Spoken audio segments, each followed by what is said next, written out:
Hello everyone. तो ये हमारा सीक्वेंस ऑफ फंक्शन का लेक्चर नंबर 3 है। ठीक है, तो जो होमवर्क आपको लेक्चर नंबर 2 में दिया गया था उसी से मैं स्टार्ट कर रहा हूँ। ठीक है, चलिए, आपको एक क्वेश्चन दिया था मैंने एंड आपको वेरीफाई करना था कि ये यूनिफॉर्म कन्वर्जेंस है कि नहीं है। ठीक है, तो चलिए, सबसे पहले इसको आपने पॉइंट वाइज कन्वर्जेंस चेक करना है। ठीक है, तो इन्फिनिटी पे इस फंक्शन का आपको लिमिट देखना है जो कि आपको सीक्वेंस ऑफ फंक्शन दिया गया है। तो ये आपका जीरो कैसे है उस पर डील करते हैं। इसको मैंने एन मान लिया है। ठीक है, इस टर्म को एन मान लिया है। N plus one upon n, ये लिमिट में फाइंड आउट कर रहा हूँ यहाँ पे। ठीक है, तो जैसे ही मैंने लिमिट फाइंड आउट किया तो इस सिंप्लीफिकेशन ये आपका ये आएगा, और जैसे ही मैं इन्फिनिटी की तरफ जाऊंगा, basically n tending to infinity, इस लिमिट को फाइंड आउट करूंगा तो ये आपके पास क्या आएगा, ये कन्वर्स करेगा basically e to the power minus x square पे। ओके, एंड ये क्वांटिटी x आपका डोमेन क्या है, क्लोज इंटर 0 1। ठीक है, तो ये क्वांटिटी ऑलवेज लेस देन 1 होगी। Okay, because 1 by e to the power x square always less than 1, right. तो यहाँ पे जो आपका an होगा उसका इन्फिनिटी पे लिमिट क्या होगा, 0। अब ये किस रूल से मैंने किया है, तो आप रिकॉल करिए, डी लंबर्ट लिमिट जो आपका था। ठीक है, सीक्वेंस में एक फैक्ट आपको लिखवाया था, d'Alembert limit. Okay, it means what, जो सीक्वेंस ऑफ फंक्शन में ऑलवेज वो आपका कहाँ पे कन्वर्स कर रहा है, जीरो पे कन्वर्स कर रहा है। So we can say here और sequence, our given sequence of function pointwise converge to zero. Okay, now अब मुझे इसको यूनिफॉर्मली चेक करना है। ठीक है, अब यूनिफॉर्मली चेक करना है तो मैं एम एन टेस्ट यहाँ पे यूज करने वाला हूँ। ठीक है, तो एम एन टेस्ट ये है आपके पास। अब हमें पता है कि इसका हमें सुप्रीमम फाइंड करना है, तो सिंपल इसको एक एक्स का फंक्शन है जी एक्स मान लीजिएगा, और किसी फंक्शन का और रियल लाइन पे हम मैक्सिमम कैसे कैलकुलेट करते हैं, with the help of derivative test. ठीक है, तो यहाँ पे मैंने सेकंड डेरिवेटिव टेस्ट यहाँ पे अप्लाई कर दिया है, इसको जीरो के इक्वल डाला है, तो यहाँ से आपके पास जो वैल्यूज आएंगी एक्स की वो प्लस माइनस √2n आएगी। ओके, अब नेक्स्ट आपने g double dash x find out करना है। आप वेरीफाई कर सकते हैं, इस पे ये वैल्यू आपका मैक्सिमम वैल्यू देगा x इक्वल टू 1/2n पे। माइनस की बात भी कर सकते हैं क्योंकि मॉडुलस पे डील कर रहे हैं, तो मॉडुलस आपका ऑलवेज पॉजिटिव रहेगा, राइट। तो चलिए ये वैल्यू आप पुट कर दीजिए।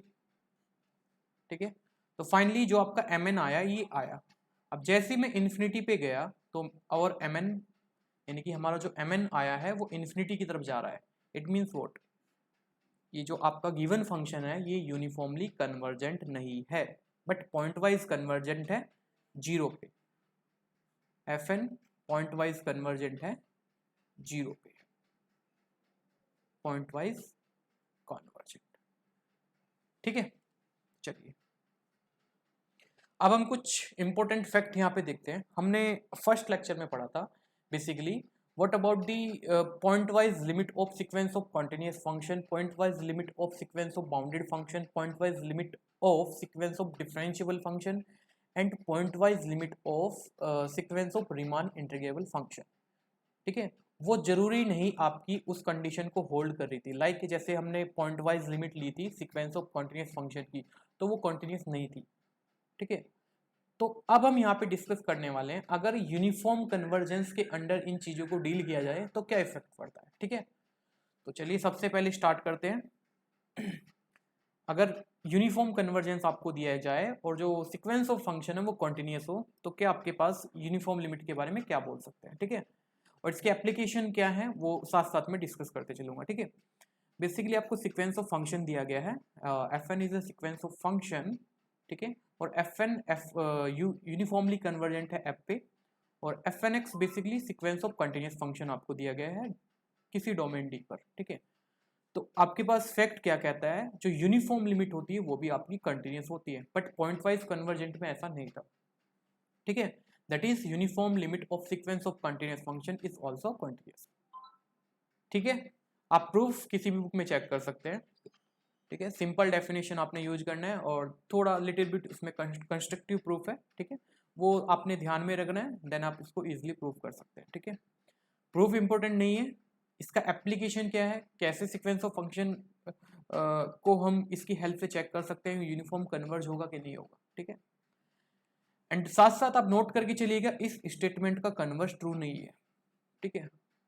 अब देखो हमने लास्ट क्लास में एग्जांपल किया था f n x equal to x to the power n, और डोमेन आप पिक कर लीजिए 1 to 1 -1 to 1, ओके। अब ये पॉइंट वाइज कन्वर्स तो करेगा 0 पे, ठीक है, और ईच फंक्शन आपका कंटिन्यूस फंक्शन है, बट यहाँ पे जो यूनिफॉर्म कन्वर्जेंट जो एफ एन है वो एफ पे यूनिफॉर्म कन्वर्जेंट नहीं करेगा, क्योंकि जैसे ही आप एम एन टेस्ट लगाओगे तो एम एन की जो मैक्सिमम वैल्यूज आएगी वो बेसिकली 1 आएगी वहाँ पे, और we can say M n not tending to 0, last class में हमने डिस्कस किया था, ठीक है। तो काउंटर एग्जाम्पल ये रख सकते हैं आप कन्वर्स के लिए, ठीक है। अब निगेशन यहाँ पे इंपॉर्टेंट हो जाता है इसका। अब निगेशन को कैसे यूज करना है, देखिए अगर आपको दिया जाए कि each f n x is continuous and f n f पे पॉइंट वाइज कन्वर्जेंट कर रहा है, अब देखो पॉइंट वाइज अजम्पशन है, पॉइंट वाइज होना जरूरी है, क्योंकि अगर पॉइंट वाइज नहीं होगा तो डायरेक्ट आप वहां से बोल सकते हैं जो फंक्शन आपको दिया गया है वो यूनिफॉर्म कन्वर्जेंट नहीं होगा, ठीक है, कल हमने डिस्कस किया था। And if f n is not continuous then आप डायरेक्टली इंप्लाई कर दो कि जो सीक्वेंस ऑफ फंक्शन है वो यूनिफॉर्मली कन्वर्जेंट नहीं है, ठीक है। बेसिकली आपको एक अनदर वे मिल गया है, अगर आपका जैसे ही आप uniform basically point wise limit find out करते हो तो आप उसको एक बार चेक कर लो कि जो पॉइंट वाइज लिमिट है वो कंटिन्यूस है कि नहीं है, ठीक है। अगर कंटिन्यूस है देन आपने अगेन अगर प्रूफ करना है यूनिफॉर्मली तो एम एन टेस्ट, ठीक है। अगर कंटिन्यूस नहीं है तो आप डिस्कार्ड कर सकते हैं डायरेक्टली, आपका जो सीक्वेंस ऑफ फंक्शन है वो यूनिफॉर्मली कन्वर्जेंट नहीं होगा, बट ये भी कुछ कंडीशन आपकी सेटिस्फाई होनी चाहिए, लाइक जैसे एफ एन एक्स आपका सीक्वेंस ऑफ कंटिन्यूस फंक्शन होना चाहिए। फॉर एग्जाम्पल अब यहाँ पे मैं कुछ एग्जाम्पल्स ले रहा हूँ इसके एप्लीकेशन बेस। अब देखो एप्लीकेशन बेस के वर्क करते हैं निगेशन के। मैंने एक सीक्वेंस ऑफ फंक्शन लिया tan इनवर्स x और ये डोमेन वहाँ पे पिक करा। सबसे पहले point wise limit find out करी मैंने, अब 0 पे वैल्यू 0 देगा। अब अगर x नोट कोई भी रेंडमली मैं पिक कर रहा हूँ इस डोमेन से एक्सेप्ट 0 तो ये आएगा। एंड जैसे ही आप इन्फिनिटी की तरफ जाओगे तो tan इनवर्स यहाँ पे इन्फिनिटी आएगा, और tan इनवर्स इन्फिनिटी यानी कि 10 π/2 का वैल्यू होता है तो ये आपको π/2 वैल्यू देगा, ठीक है। तो आपका जो लिमिटिंग फंक्शन आया और we can say limit point wise limit आई वो 0 पे 0 आई और x पे π/2 आई, तो यानी कि पॉइंट वाइज कन्वर्जेंट है। एंड आप वेरीफाई कर सकते हैं, आप n की कोई वैल्यू ले लीजिए इस डोमेन में tan इनवर्स x आपका कॉन्टिन्यूस है, क्योंकि आप tan इनवर्स x का ग्राफ प्लॉट कर सकते हैं। ये -π/2 के बीच में लाई करता है और 0 से 1 के बीच में ग्राफ कहीं पे भी ब्रेक नहीं हो रहा है, whatever n you pick. तो यानी कि आपका जो सीक्वेंस ऑफ फंक्शन दिया गया है वो एक कंटिन्यूस सीक्वेंस ऑफ फंक्शन है, ओके। और पॉइंट वाइज कन्वर्ज भी कर रहा है, बट जो पॉइंट वाइज लिमिट है यहाँ पे क्या है, नॉट कंटिन्यूस। तो आप डायरेक्टली बोल दोगे ये आपका यूनिफॉर्मली कन्वर्जेंट नहीं है, ओके। चलिए और एग्जांपल लेते हैं। जैसे मैंने फंक्शन कल डिस्कस किया था यूनिफॉर्म कंटिन्यूस नहीं है, तो एक अनदर बेसिस को प्रूफ करते हैं, sorry uniformly convergent non uniformly continuous. See हर एक एफ एन यहाँ पे कॉन्टिन्यूस है और इसकी जो पॉइंट वाइज लिमिट है ये आपके पास आएगी जैसे आप इन्फिनिटी में लिमिट लोगे, क्योंकि x इक्वल टू 1 पे वैल्यू 1 आएगी। एंड इस डोमेन में जब भी आप डील करेंगे तो ये क्वांटिटी x 0 से 1 के बीच में लाई कर रही है और 0 से 1 के बीच में लाई कर रही है। जैसे ही आप इन्फिनिटी पे जाओगे तो ये वैल्यू 0 आएगी। Again this is not continuous, तो आप डायरेक्टली बोल सकते हैं ये आपका अगेन यूनिफॉर्मली कन्वर्जेंट नहीं होगा, ठीक है। एग्जाम्पल नंबर 3 इसी एप्लीकेशन बेस है, ठीक है। मैंने एक सीक्वेंस ऑफ फंक्शन कंसीडर करा, ठीक है। ये आपका एनबीएचएम का क्वेश्चन है। आप देखो इसमें बेसिक फैक्ट सारे यूज हो रखे हैं, ठीक है। ये आपको फंक्शन दिया गया था ऑन आर पे, आपको बोला गया था वहाँ पे ऑप्शन बना रखे दे रखा था ये आपका यूनिफॉर्म कंटिन्यूस होगा, सॉरी यूनिफॉर्मली कन्वर्जेंट होगा, पॉइंट वाइज कन्वर्जेंट होगा, ठीक है। तो चलिए डिस्कस करते हैं। अब देखो एक्स आर पे डील कर रहा हूँ मैं, तो क्या मैं जो मेरा पॉइंट होगा एक्स और वी कैन से जो एक्स डोमेन से आ रहा है आर से, उसको मैं ब्रेक कर रहा हूँ रेशनल एंड इरेशनल में, ठीक है। चलिए सबसे पहले अल्फा को मैंने इरेशनल से पिक करा।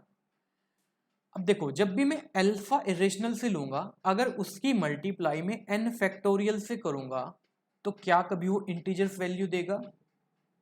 भाई सिंपल सा कॉन्सेप्ट है, किसी प्योर इरेशनल की मल्टीप्लाई आप n फैक्टोरियल से कर रहे हो जो कि एक इंटीजर्स वैल्यू देता है, वो अगेन आपका क्या होगा, इरेशनल वैल्यू देगा, तो इंटीजर्स की क्वांटिटी नहीं होगी। एंड आपको पता है जो कोस एक्स है उसका जो रेंज होता है, यानी कि कोस एक्स आपका -1 to 1 के बीच में लाई करता है। ओके, अब जब ये क्वांटिटी आपके इंटीजर्स नहीं है, तो जैसे ही आप इसको पाई के मल्टीपल में लाओगे तो कोस कभी भी ना तो 1 देगा ना -1 देगा, ठीक है, क्योंकि कोस पाई का वैल्यू -1 होता है, कोस 0 का वैल्यू 1 होता है, ठीक है। जो पाई के मल्टीपल्स होते हैं उसमें आपको 1 -1 मिलता है। अब ये पाई का मल्टीपल नहीं रहा है, यानी कि पाई के इंटीजर्स मल्टीपल पे आपको 1 और -1 मिलता है, बट यहाँ पे ये आपका इंटीजर्स क्वांटिटी तो है नहीं, इसका मतलब ये जो वैल्यू है कोस n फैक्टोरियल पाई अल्फा, ये कभी भी ना तो 1 होएगा ना -1 होएगा, तो यानी कि ये क्वांटिटी आपकी कहाँ पे लाई करेगी, -1 to 1 के बीच में लाई करेगी। सी, अगर मैं इसकी इनफाइनाइट पे लिमिट चेक करूं और पावर इसका क्या है 2n, होल पावर 2n है, तो ये क्वांटिटी क्या होगी 0, क्योंकि ये कोस n फैक्टोरियल पाई अल्फा आपका -1 to 1 के बीच में लाई कर रहा है। ओके, क्योंकि यहाँ पे सिंपल सा फैक्ट मैंने यूज किया है, a to the power n 0 पे कन्वर्स कब करता है, जब a इस इंटरवल में लाई करता है, ठीक है, तो वही फैक्ट मैंने यहाँ पे यूज किया है। चलिए, अब इरेशनल पॉइंट पे मैंने चेक कर लिया। अब सेकंड, अगर मैं अल्फा को रेशनल पिक करूं then you can verify easily n factorial into alpha, ये ऑलवेज इंटीजर क्वांटिटी होगा, क्योंकि देखिए with the help of n आप इस अल्फा को एक इंटीजर क्वांटिटी बना सकते हैं, यस और नो। अगर आपने अल्फा लाइक 2/3 पिक किया, ठीक है, तो n फैक्टोरियल आप यहाँ पे 3 फैक्टोरियल ले लीजिएगा, तो ये क्या होएगा आपका 2/3, 3 फैक्टोरियल को कैसे काउंट करोगे 2, ठीक है, क्योंकि n की चॉइस पे है, इसको आप 4 फैक्टोरियल ले लीजिएगा, तो ये क्या होएगा 3 इंटू 2 इंटू 1, क्योंकि 3 फैक्टोरियल होगा इसका वैल्यू, तो 3 से 3 कैंसिल आउट, तो आपको क्या मिल जाएगा 2 2 जा 4। तो यानी कि आप यहाँ पे इसको with the help of n factorial integers की क्वांटिटी बना सकते हैं, ठीक है, लाइक दिस, यानी कि इंटीजर मल्टीपल हो जाएगा। अब जैसे ही आप ये क्वांटिटी फाइंड आउट करोगे n factorial into P by Q, और ये पाई का मल्टीपल है, तो ये ऑलवेज क्या देगा भाई, कोस के जो इंटीजर्स मल्टीपल होते हैं वो क्या देगा यहाँ पे, या तो आपको 1 देगा या -1 देगा। अब पावर इवन नंबर है तो ऑलवेज आपको 1 मिलेगा कि नहीं मिलेगा, ठीक है। तो यहां पे आपको जो वैल्यूज मिली वो आपको क्या मिलेगी, अब जैसे ही आप इन्फिनिटी की तरफ अप्रोच करोगे ये क्वांटिटी एफ एन एक्स पे, और ये ऑलवेज क्या देगा आपको 1 for each alpha inside Q. तो फाइनली जो आपका लिमिटिंग फंक्शन आया एफ, वो क्या आया 0 जब x रेशनल से आ रहा है, 1 जब x रेशनल से आ रहा है, which is not continuous. Even ये कहीं पर भी कंटिन्यूस नहीं है, क्योंकि ये आपका क्या है डिरिचलेट फंक्शन है, ठीक है। देखो सीक्वेंस ऑफ फंक्शन कोई ज़्यादा बड़ा टॉपिक नहीं है, अगर आपको बेसिक नॉलेज है आपकी सीक्वेंस ऑफ रियल नंबर का, एंड लिटिल बिट आपको जो फंक्शन की थ्योरी हमने पढ़ाई थी, basically function of one variable, उसी की हेल्प से सब कुछ सोल्व हो रहा है। अगेन लिमिट ये कॉन्टिन्यूस नहीं है, even each f n x आपका कॉन्टिन्यूस है, क्योंकि कोस तो ऑलवेज कॉन्टिन्यूस होता है, अपने पूरे डोमेन पे कॉन्टिन्यूस होता है। तो फाइनली आपके पास अगेन एक ऐसा एग्जांपल मिल गया जो यूनिफॉर्मली कन्वर्जेंट नहीं है, ठीक है। और देखो ये एप्लीकेशन किसका है, जो मैंने थ्योरम में भी लिखा है, ठीक है। अब देखो हर एक क्वेश्चन एमएन टेस्ट से बन जाए ऐसा भी पॉसिबल नहीं है, बन जाएगा बट हो सकता है उसकी कैलकुलेशन थोड़ी इजी ना हो, ठीक है, लेंथी हो जाए, तो आपको और फैक्ट्स पढ़ने पड़ेंगे जैसे कि हमने ये पढ़ा। ओके, चलिए एक क्वेश्चन और लेते हैं इसी के एप्लीकेशन बेस है। जी कोई भी कॉन्टिन्यूस फंक्शन है, फॉर ईच एन हमने एक एफ एन एक्स डिफाइन किया, ठीक है, ये स्टैंडर्ड प्रॉब्लम है, ठीक है, ये लाइक जैसे एनबीएचएम और आप कहीं पे भी इंटरव्यू में इस टाइप के क्वेश्चन पूछे जाते हैं, ठीक है। तो आपको 4 ऑप्शन बना करके दिए गए हैं कि कौन सा यहाँ पे ट्रू होगा, ठीक है। बेसिकली मुझे इस एफ एन एक्स के बारे में डिस्कशन करना है, ठीक है, जो मैंने डिफाइन किया है इस कॉन्टिन्यूस फंक्शन के रेस्पेक्ट में, ठीक है। चलिए अब g कॉन्टिन्यूस फंक्शन है ऑन ए कॉम्पैक्ट सेट, तो g must be bounded and in g must be bounded. Okay, अब देखो लिमिटिंग वैल्यू फाइंड आउट करते हैं बेसिकली। अगर x नोट कोई भी रेंडमली पॉइंट मैंने लिया है इस डोमेन से, तो देखिए अगर मैं x को 0 से 1 के बीच में पिक करूं तो x naught to the power n always converges to 0। Okay, जब x नोट को आप 1 पिक करोगे तो x 1 टू पावर 1 की पावर n, 1 की पावर कुछ भी करो 1 ही आएगा, तो ये आपका जीवन बचेगा। हमें नहीं पता है जीवन का वैल्यू क्या है, ठीक है, बट इतना पता है कोई फाइनाइट वैल्यू आएगी क्योंकि जीवन आपका बाउंडेड फंक्शन है। ओके, इट मीन्स व्हाट, जो एफ एन एक्स है वो आपका यहाँ पे क्या हो गया है, पॉइंट वाइज कन्वर्जेंट है, whatever g you pick, ठीक है, बस वो कंटिन्यूस होना चाहिए। तो फर्स्ट ऑप्शन यहाँ से देख से ट्रू हो रहा है, f n x is point wise convergent on D for all g, right. चलिए अब इसके यूनिफॉर्म कन्वर्जेंस के बारे में बात करते हैं। देखो मैं सिंपली एमएन टेस्ट यहाँ पे यूज करूंगा, उसी से ही ऑब्जर्वेशन आ जाएगी। देखिएगा हर एक n के लिए जो एफ एन एक्स है वो आपका कंटिन्यूस फंक्शन है, यू कैन वेरीफाई इजली, क्योंकि x to the power n और gx आपको कंटिन्यूस फंक्शन दिया गया है और x to the power n always continuous, the product of two continuous function is always continuous. Okay, assume कर लेते हैं कि जो फंक्शन आपका यूनिफॉर्मली कन्वर्जेंट है, राइट, फंक्शन आपका यूनिफॉर्मली कन्वर्जेंट है तो कहना इंप्लाई यहाँ से जो इसकी यूनिफॉर्म लिमिट होगी वो भी ऑलवेज कंटिन्यूस होगी। और यूनिफॉर्मली लिमिट क्या है ये, अब ये यूनिफॉर्मली लिमिट कब कंटिन्यूस होगी, जब आपका जीवन इक्वल टू 0 होगा, इवन इफ एंड ओनली अगर जीवन की वैल्यू 0 होगी तभी जाके कंटिन्यूस फंक्शन होगा, अदरवाइज अगर जीवन की वैल्यू 0 नहीं तो ये ऑलवेज डिसकंटिन्यूस फंक्शन बनेगा। बट ये कॉन्ट्राडिक्शन आता रहेगा क्योंकि हम अज्यूम करके चल रहे हैं कि function should be uniformly continuous, and अभी फैक्ट पड़ा है uniformly limit of continuous sequence of continuous function is always continuous, ठीक है, तो जीवन मस्ट बी 0। अब इसके कन्वर्स के बारे में बात कर लेता हूं मैं। अगर जीवन आपका 0 है, ठीक है, और अब लिमिटिंग वैल्यू यहाँ पे क्या होगी, अगर जीवन 0 हुआ तो एफ एन आपका 0 फंक्शन होगा, बेसिकली लिमिटिंग वैल्यूज की 0 होगी हर एक एक्स के लिए। अब मुझे चेक करना है कि क्या ये यूनिफॉर्मली कन्वर्जेंट करेगा एफ पे, तो use M n test like this. अब ये फंक्शन है, कॉन्टिन्यूस फंक्शन है, close interval bound compact interval पे बात की जा रही है, so we can find x naught inside x naught equal to 1 such that mn can be written as like this। Okay, चलिए अब इसकी लिमिटिंग वैल्यू मुझे फाइंड आउट करनी है। If x naught equal to 1 then g1 should be 0 और mn यहां से 0 आएगा। Okay, if x naught belongs to this interval, यानी कि x नोट लाई कर रहा है 0 to 1 के बीच में एक्सेप्ट 1, तो ये क्वांटिटी ऑलवेज कहां पे जाएगी, 0 पे जाएगी। और ये प्रोडक्ट, क्योंकि जी तो कॉन्टिन्यूस फंक्शन है, ये बाउंडेड क्वांटिटी है, बाउंडेड क्वांटिटी की आप इससे मल्टीप्लाई करोगे वो भी 0 पे जाएगी, यानी कि एम एन आपका 0 पे गया है। और वी कैन सी फंक्शन आपका यूनिफॉर्मली, सीक्वेंस ऑफ फंक्शन आपका यूनिफॉर्मली कन्वर्जेंट हो गया। ओके, तो फाइनली मेरे पास क्या क्या ऑप्शन यहाँ से करेक्ट हो चुके हैं, a c d, b option cut हो गया क्योंकि हर एक जी के लिए यूनिफॉर्मली कन्वर्जेंट नहीं है। ये यूनिफॉर्मली कन्वर्जेंट तभी है जब जीवन मस्ट बी 0, ठीक है, इवन यहाँ पे if and only if condition है, f x is uniformly convergent if and only if जीवन इक्वल टू 0। तो इस फैक्ट पे आपको क्वेश्चन आते, इस फैक्ट पे आपके क्वेश्चन आते हैं, ठीक है। आपको इस टाइप के देखो जी को कोई भी फंक्शन यहाँ पे आप ले लो, अगर इस टाइप की फॉर्मेट पे कोई भी क्वेश्चन आता है तो जीवन मस्ट बी 0 होना चाहिए, वही आपकी यूनिफॉर्मली कन्वर्जेंट होगा, अदरवाइज ये यूनिफॉर्मली कन्वर्जेंट नहीं होगा, ठीक है। तो ये वेरी इंपॉर्टेंट है, ठीक है। चलिए नेक्स्ट रिजल्ट। अभी हमने यूनिफॉर्म लिमिट देखा सीक्वेंस ऑफ कंटिन्यूस फंक्शन का, नेक्स्ट हम देख रहे हैं uniformly limit of sequence of bounded function. वो भी आपका क्या होता है, बाउंडेड फंक्शन होता है। दैट इज अगर एक f n x sequence of function दिया गया है और एफ एन एक्स बाउंडेड है हर एक एन के लिए, such that f n converges to f uniformly on D, then f is also bounded.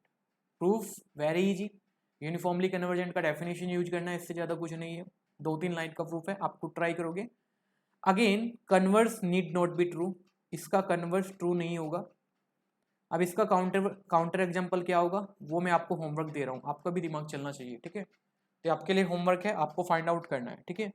अब इसके निगेशन पे आ जाते हैं, क्योंकि निगेशन ज़्यादा यूजफुल है इनके।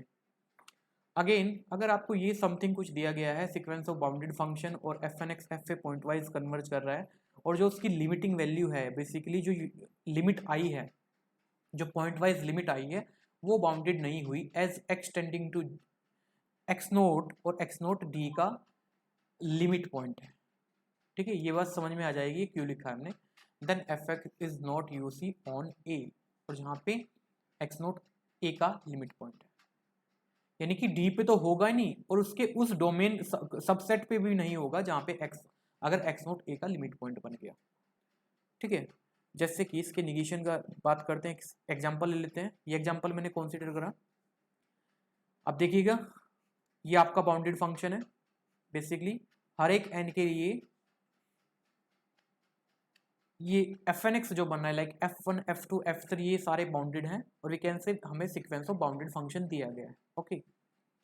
अब इसका मैंने लिमिट फाइंड आउट किया, जैसे ही आप इन्फिनिटी की तरफ जाओगे तो ये नथिंग बट बाइनोमियल एक्सपेंशन बन जाएगा 1 minus x to the power minus 1 का, यानी कि ये quantity, and this is not bounded, क्योंकि जैसे ही आप x की तरफ x को 1 की तरफ ले जाओगे तो ये क्वांटिटी आपकी इनफाइनाइट पे चली जाएगी, okay. And you can verify, अगर मैंने x नोट को यहाँ पे 1 लिया, और 1 आप वेरीफाई कर सकते हैं इस सेट का लिमिट पॉइंट है, अगर मैं इसको डोमेन मान लूँ डी का लिमिट पॉइंट में जा रहा है, ओके। तो f n x is not uniformly convergent again by negation of this fact, right, okay. Next, अभी मैंने डिस्कस किया sequence uniform limit sequence of continuous function, uniform limit sequence of bounded function, उसके converse भी true नहीं है, and उसके negation का कैसे मैं यूज करूंगा वो हमने देखा। अब नेक्स्ट मैं डील कर रहा हूँ रीमान इंटीग्रल फंक्शन के लिए। पॉइंट वाइज कन्वर्जेंट में ये सब ट्रू नहीं थे, लेक्चर 1 में हम डिस्कस करके आ चुके हैं, ठीक है। अगर आपको सीक्वेंस ऑफ बाउंडेड फंक्शन दिया, sequence of Riemann integral function दिया है on close interval a b, और sequence of function uniformly convergent है एफ से, ठीक है, then f is also Riemann integrable on this domain. Moreover this integral value uniformly convergent to this integral, that is it means what, limit n tending to infinity, अगर आप इस पे limit लगाओगे तो आपको ये क्वांटिटी देगा, और वी कैन से f को हम क्या लिख सकते हैं, limit n tending to infinity f n x. Basically अगर यूनिफॉर्म कन्वर्जेंस आपको दिया जाए and each f n x should be Riemann integrable, then आप इस लिमिट को इस इंटीग्रल के साथ चेंज कर सकते हो, we can interchange this limit with this integral sign, और this is nothing but term by term integration, ये आपने पढ़ा होगा, ठीक है। अब प्रूफ पे मैं नहीं जा रहा हूँ, ठीक है, प्रूफ आप किसी भी बुक में सर्च कर सकते हैं, अपने इंटरेस्ट के लिए आप उसको प्रूफ भी कर सकते हैं, ठीक है। एप्लीकेशन ज़्यादा इंपॉर्टेंट है, उसी के मैं यहाँ पे डिस्कशन करने वाला हूँ, ठीक है। इसी को हम बोलते हैं टर्म बाय टर्म इंटीग्रेशन। अब इसके ऑब्जर्वेशन पे मैं जा रहा हूँ, ठीक है, like what about converse, what about negation, ठीक है, तो वो सब कुछ मैं डिस्कस कर रहा हूँ, ठीक है, इन्हीं पे ही क्वेश्चन आता है। अब यहाँ पे फर्स्ट ऑब्जर्वेशन जो मेरा आएगा, D should be bounded set और क्लोज इंटरवल, यानी कि अगर डी आपका लाइक इस टाइप का कोई सेट हुआ, और we can say D unbounded, और भले ही आपको जो सीक्वेंस ऑफ फंक्शन है वो यूनिफॉर्मली कन्वर्जेंट दिया गया है, ठीक है, तो आप इंप्लाई नहीं कर सकते हैं कि ये इंटीग्रल इस पे कन्वर्ज करेगा, दैट इज ये थ्योरम आपकी अनबाउंडेड डोमेन के लिए होल्ड नहीं होती है, और यही फैक्ट आपका CSIR में पूछा गया है ऑप्शन बना करके, और ये 2 बार 4.75 मार्क्स में क्वेश्चन आया है डिट्टो, और इसी थ्योरम के बेस पे वहां पे क्या किया था, इस डोमेन को अनबाउंडेड दिया गया था, एक बार उन्होंने 0 टू इन्फिनिटी के लिए पूछ रखा है, एक बार R पे पूछ रखा है, ठीक है। ऐसा ट्रू नहीं है, आप काउंटर एग्जाम्पल फाइंड आउट कर सकते हैं, ठीक है। आप थिंक कर सकते हैं, जो एक हमने एग्जाम्पल लिया था nx upon 1 plus n square into x square on close interval 0 1, आप वहां पे सर्च कर सकते हैं नोट क्लोज इंटरवल 0 1, आप डोमेन वहां पे पिक कर सकते हैं R और 0 टू इन्फिनिटी, आप वेरीफाई कर सकते हैं ये कंडीशन ट्रू नहीं होगी। ओके चलिए, बट ये अगर डोमेन शुड बी बाउंडेड है तो ये ऑलवेज ट्रू होगा, बट अनबाउंडेड डोमेन के लिए ये थ्योरम ट्रू नहीं होगी। ओके तो देखो जब भी कोई थ्योरम पढ़ते हैं तो उसका प्लस पॉइंट नहीं पढ़ा करो, ठीक है। प्लस पॉइंट के साथ साथ उसका नेगेटिव पॉइंट क्या है, कभी कभी वो ज़्यादा पावरफुल रिजल्ट हो जाता है हमारे लिए, ठीक है। अब देखो थ्योरम तो सबको पता है, अब ऐसा तो नहीं है कि आप इसके अकॉर्डिंग सब क्वेश्चन को सोल्व कर दोगे, तो उसके निगेशन पे जाइए, उसके कन्वर्स पे जाइए। अब वो थ्योरम की अजम्पशन क्या है, क्योंकि रीमान इंटीग्रल थ्योरी वो क्या है, बाउंड्री डोमेन के लिए डिफाइन करी गई है, ठीक है। तो वहां से भी इसको लिंक कर सकते हैं। चलिए, converse of this theorem need not be true. Converse का मतलब क्या हो गया यहाँ पे देखिए, अगर हर एक f n x Riemann integral function है such that f n x f पे पॉइंट वाइज कन्वर्जेंट है। अब देखो पॉइंट वाइज कन्वर्जेंट यहाँ पे क्यों लिया गया है, अगर पॉइंट वाइज कन्वर्जेंट है ही नहीं तो आगे जाने की जरूरत ही नहीं है। अगर आपका फंक्शन पॉइंट वाइज कन्वर्जेंट ही नहीं हुआ तो फिर यूनिफॉर्म कन्वर्जेंट पे क्यों जाना। तो assumption should be f n x should be point wise convergent, right.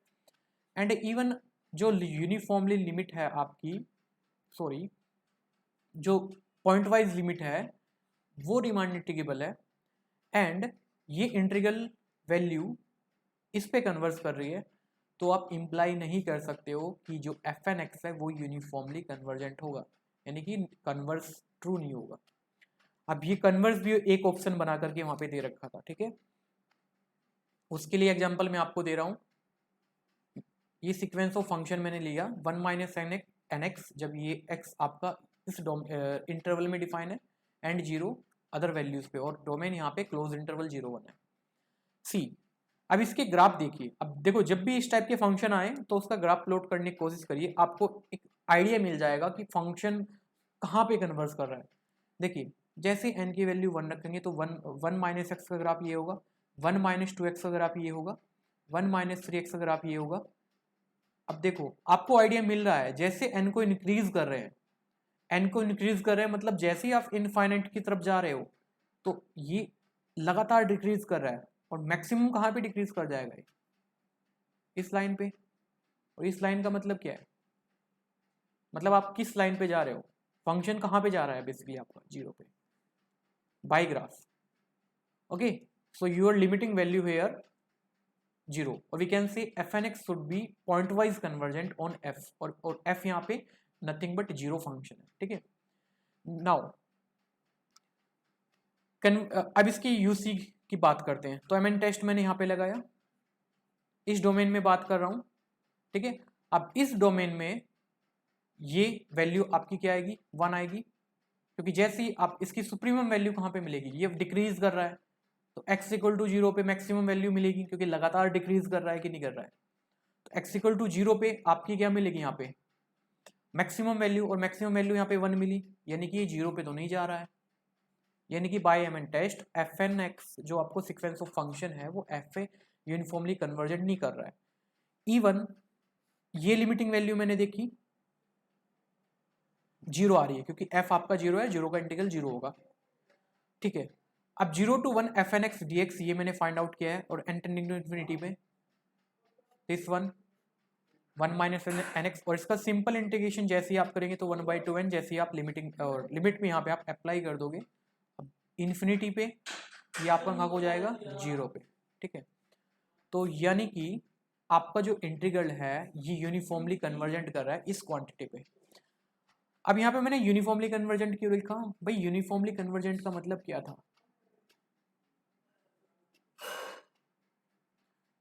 Independent of x, यानी कि जो अप्रोच हम देख रहे थे like f n x minus f should be less than epsilon for all n bigger than m, आपको कोई एक ऐसा नेचुरल नंबर मिलना चाहिए हर एक एप्सिलॉन के लिए एंड फॉर ऑल एक्स, और ये एम इंडिपेंडेंट कहाँ से होता है, एक्स से होता है।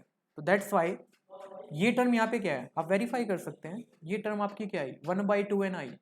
1/2n क्या है, एक्स से इंडिपेंडेंट है, एक्स की कोई भी वैल्यू आप लीजिए ये ऑलवेज 0 पे जाएगा, it means what, it's converge uniformly to this,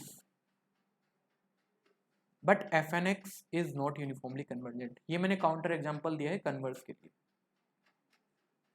ठीक है। देखो आपका इंटीग्रल भी कन्वर्जेंट कर रहा है, यूनिफॉर्म जो आपकी पॉइंट वाइज लिमिट है वो भी आपकी रिमान इंटीग्रेबल है, बट इवन आपका जो सीक्वेंस ऑफ फंक्शन है वो नॉट यूनिफॉर्मली कन्वर्जेंट है।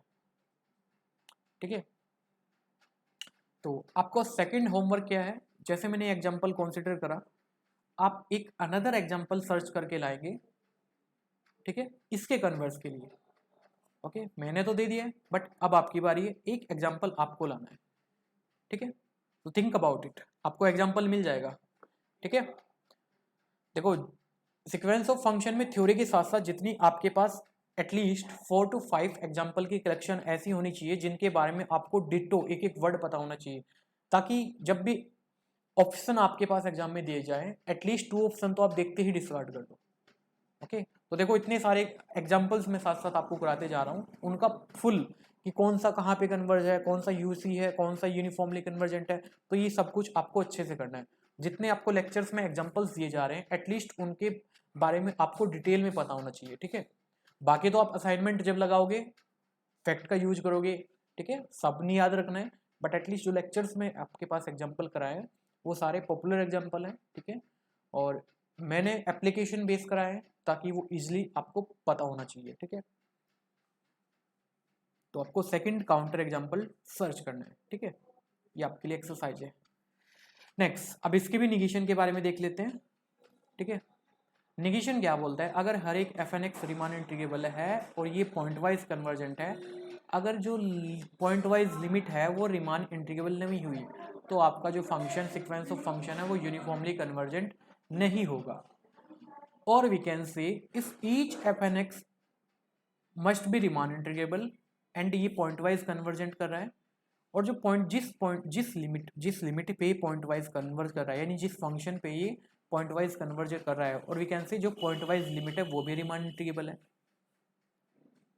बट आपका जो ये इंटीग्रल है ये इस पे कन्वर्ज नहीं कर रहा है, तब पर भी आप इंप्लाई कर सकते हो जो आपका यूनिफॉर्म जो आपका सीक्वेंस ऑफ फंक्शन है वो आपका यूनिफॉर्मली कन्वर्जेंट नहीं करेगा। ओके, अब देखो दोनों एक ही बात है। ठीक है, अब कोई सी भी कंडीशन होल्ड ना हो रही हो तो आप डायरेक्टली बोल सकते हैं आपका जो यूनिफॉर्मली जो सीक्वेंस ऑफ फंक्शन है वो यूनिफॉर्मली कन्वर्जेंट नहीं होगा। तो आपने नोट किया होगा साथ साथ आपको 3 और मेथड मिल गए हैं to check Riemann to check uniform convergence, right. Point wise convergent check करना कोई बड़ी डील नहीं है, बट आपकी अप्रोच क्या है यूनिफॉर्मली कन्वर्जेंट को चेक करने के लिए, ये बड़ी बात है। क्योंकि एग्जाम्पल में आप इतना टाइम नहीं लगाओगे कि आपको एक ही क्वेश्चन के लिए आप 10-10 मिनट लगाओगे। ठीक है, आपका क्वेश्चन विद इन 2 से 3 मिनट में बन जाना चाहिए। ठीक है, और इसका ऑलवेज जो सीक्वेंस ऑफ फंक्शन का जो क्वेश्चन है वो 4.75 मार्क्स में आता है। ओके, तो जितना भी लेक्चर्स में कराया जा रहा है उन थ्योरी को अच्छे से करिए, और जो असाइनमेंट आपको दिया जाएगा एंड जितने भी प्रीवियस ईयर क्वेश्चन है वो आप लगाइए, आपका एक भी क्वेश्चन नहीं छूटेगा, आपका बहुत अच्छी पकड़ इस पे सीक्वेंस ऑफ फंक्शन पे आपकी बन जाएगी। ठीक है, एंड साथ में आप बुक भी पढ़ सकते हैं, आप बुक के लिए एस के मापा, आरजी पाटले कोई भी पढ़ सकते हैं। ठीक है, चलिए अब इसके एप्लीकेशन, जो इसका निगेशन का एप्लीकेशन है उसको मैं कैसे यूज करूंगा। ठीक है, जैसे कि मैंने एक एग्जांपल कराया आपको, बेसिकली जो होमवर्क दिया था ये नॉट यूज ही है, राइट। अब इसको मैं इसकी हेल्प से प्रूफ कर रहा हूँ। अब इसकी लिमिटिंग वैल्यू 0 है, स्लाइड 1 में डिस्कशन किया गया है, मैं यहाँ पे डिस्कशन नहीं कर रहा हूँ। For each n belongs to n, fn is continuous, y x into e की पावर समथिंग। अब ये दोनों ही आपके कॉन्टिन्यूस फंक्शन है, whatever n you choose, ये आपके कॉन्टिन्यूस फंक्शन है, तो product of two continuous function is always continuous, and we know that every continuous function is Riemann integrable, तो एफ एन एक्स, और we can say for each n belongs to n, f n x should be Riemann integrable, right. चलिए अब मुझे इस integral की value find out करनी है, 0 to 1 f n x like this. अब सिंपल इंटीग्रेशन है, यहाँ पे लिमिट अप्लाई करिएगा तो ये क्वांटिटी आपकी आने वाली है। देखो यहाँ पे मैं टाइम क्यों लिया, ये सिंपल कैलकुलेशन आप खुद भी कर सकते हैं। ठीक है, ओके। अब जैसे मैं इनफाइनाइट पे लिमिट लूंगा, limit n tending to infinity, ये क्वांटिटी कहाँ को जाएगी, ये तो 0 पे चला गया तो 1/2 पे जा रहा है, बट इसकी लिमिटिंग वैल्यू जो आई, पॉइंट वाइज लिमिट आई, वो f 0 to 1 f 0 है तो 0 आया। यानी कि ये इंटीग्रल कन्वर्ज नहीं कर रहा है इस क्वांटिटी पे, तो मैं डायरेक्टली बोल सकता हूँ ये मेरा जो सीक्वेंस ऑफ फंक्शन है ये यूनिफॉर्मली कन्वर्जेंट नहीं है। ओके, तो देखो इतने बेस्ट तरीके से आप चलते जाओगे, एक एक स्टेप आगे चलते जाओगे। कोई भी स्टेटमेंट, देखो प्योर मैथ्स में इसी टॉपिक की बात नहीं कर रहा हूँ, कोई भी स्टेटमेंट आपको दिया जाए उसका पूरे का पोस्टमार्टम आप कर दो, ठीक है, उसके निगेशन के बारे में, उसके कन्वर्स के बारे में, ठीक है। वो एक फैक्ट नहीं होता उसमें, आपको एटलीस्ट 3 फैक्ट मिल जाते हैं उसी अकेले फैक्ट से। इसके निगेशन का कैसे यूज मुझे करना है, इसका कन्वर्स क्या होगा। जब आप इस थिंकिंग के साथ आगे बढ़ोगे तो प्योर मैथ्स बहुत इंटरेस्टिंग हो जाएगा और इजी हो जाएगा। Okay, C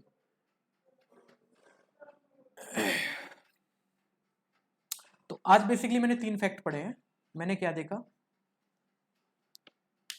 uniform limit of sequence of continuous function, uniform limit sequence of bounded function, uniform limit sequence of Riemann integral function and इनके कन्वर्स और निगेशन के बारे में चेक किया, ठीक है। कल का जो लेक्चर होगा उसमें मैं डिस्कस करूंगा बेसिकली 3 फैक्ट आपके पास बचे हैं बेसिकली।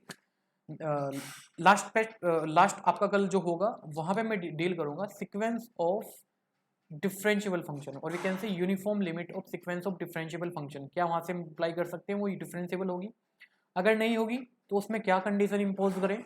बेसिकली एक कॉन्सेप्ट आएगा टर्म बाय टर्म डिफरेंशिएशन, जैसे मैंने करा term by term integral. Okay, तो नेक्स्ट कॉन्सेप्ट आएगा term by term differentiation. Okay okay, जैसे हम वहाँ पे डील कर लेंगे उसके कन्वर्स के बारे में डील कर देंगे, देन आपका एक अनदर इंपॉर्टेंट फैक्ट आएगा जो आपका आएगा बेसिकली डिनीज थ्योरम, ठीक है। डिनी थ्योरम के अकॉर्डिंग भी आप यूनिफॉर्मली कन्वर्जेंट को प्रूव कर सकते हैं, और वो भी काफ़ी स्ट्रॉन्ग रिजल्ट है, उस पर क्वेश्चन आ भी रखे हैं, ठीक है। और डिनी थ्योरम और उसका पर्टिकुलर केस आपका बन जाता है लेबनिज टेस्ट, ठीक है। चलिए, डिनी थ्योरम हो गया, देन उसके बाद में एक अनदर फैक्ट आएगा आपके पास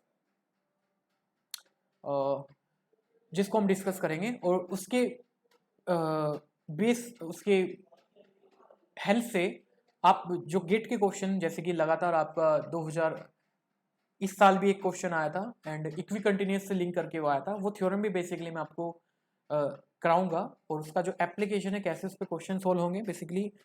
वैसे तो फंक्शनल एनालिसिस का कॉन्सेप्ट है, बट एक फैक्ट के अकॉर्डिंग उसको मैं समझा दूंगा, ठीक है। वो हमारा रियल नंबर का डील नहीं है, क्योंकि देखो सीक्वेंस ऑफ फंक्शन रियल पे नहीं है, आगे आर्बिट्ररी स्पेस के लिए भी आप इसको डिफाइन कर सकते हैं, ठीक है। बट आपके सिलेबस में ही टोपोलॉजी ऑन आर है जिसका काफ़ी वेटेज रहता है CSIR नेट में, ठीक है। तो इसलिए हम आर में इसको मोस्ट रिजल्ट आर में ही डील कर रहे हैं, ठीक है। क्योंकि एक कॉन्सेप्ट आया है गेट में, क्योंकि गेट में फंक्शन एनालिसिस काफ़ी हद तक आता है, ठीक है, तो वो फैक्ट भी मैं आपको करा दूंगा। तो आज मैं इन 3 कॉन्सेप्ट को ही कर रहा हूँ, बाकी कल के लेक्चर में करेंगे। और एक होमवर्क अगेन आपको मैं दे रहा हूँ, आपको प्रूफ करना है, ये भी वेरी स्टैंडर्ड प्रॉब्लम है और काफ़ी इजी प्रॉब्लम है। एक फंक्शन है uniformly continuous function from R to R, and एक फंक्शन मैंने डिफाइन करा GNX, basically this one for all x belongs to r। आपको प्रूव करना है जो GNX है वो यूनिफॉर्मली कन्वर्जेंट कर रहा है इस fx पे, ठीक है। हिंट आपके लिए यही है, यूनिफॉर्म कंटिन्यूस फंक्शन की डेफिनेशन क्या होती है, और सेकंड आपने MN टेस्ट यूज करना है, ठीक है। विद इन 5 to 6 लाइन का इसका प्रूफ है, इससे ज़्यादा डिटेल में नहीं जाना है, ठीक है। जस्ट डेफिनेशन का यूज करना है, आप डेफिनेटली इसको बना लेंगे, ठीक है। ये आपके लिए होमवर्क है, देखो आपको मेहनत करनी पड़ेगी, इसको ट्राई करना, और कल का लेक्चर में इसी क्वेश्चन के साथ स्टार्ट करूंगा, ठीक है। और कल का हमारा सीक्वेंस ऑफ फंक्शन का लास्ट लेक्चर होगा, देन 2 लेक्चर आपके सीरीज ऑफ फंक्शन पे होंगे, तो आपका कंप्लीट सीक्वेंस ऑफ फंक्शन हो जाएगा, ठीक है, बेसिकली इन 6 लेक्चर में। देन आपको एक असाइनमेंट असाइन हो जाएगा, उसको आपको ट्राई करना है, जो भी डाउट होंगे वो हम साथ साथ डिस्कस करते रहेंगे, ठीक है। ओके, फिर भी कोई आपको डाउट आता है देन आप मुझे टेक्स्ट कर सकते हैं 7906334289, ठीक है। आपको व्हाट्सएप ग्रुप में भी ऐड कर दिया जाएगा, जो हमारा व्हाट्सएप ग्रुप है डिस्कशन का। एंड आप मुझे कमेंट बॉक्स में भी आप अपने डाउट्स लिख सकते हैं, मैं वहाँ पे भी आपको टाइम रहते रिप्लाई दे दूँगा, ठीक है। तो ठीक है friends, bye bye, take care.